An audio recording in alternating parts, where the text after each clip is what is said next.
Dari apa dibuang? Dari gue kok dari ini.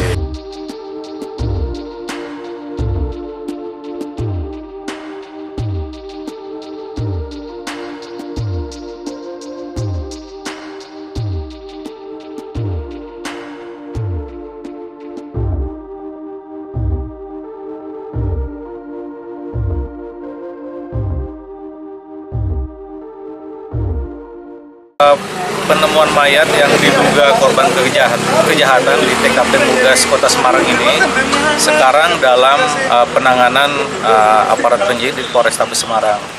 Pada korban saat ini laporan sementara yang kami dapatkan ditemukan ada setidaknya 5-7 luka tusukan di beberapa bagian belakang dari tubuh korban.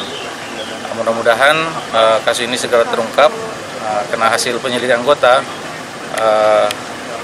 diduga properti kendaraan milik korban itu dibawa lari oleh pelaku. Jadi kemungkinan kasus pencurian dengan kekerasan.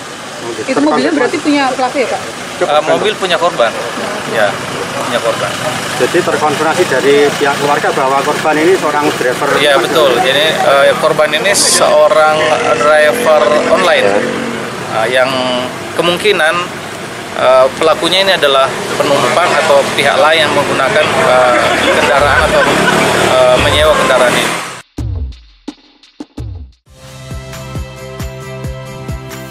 Saya Ihsan Sitorus. Saksikan program-program Kompas TV melalui siaran digital, pay TV, dan media streaming lainnya. Kompas TV, independen, terpercaya.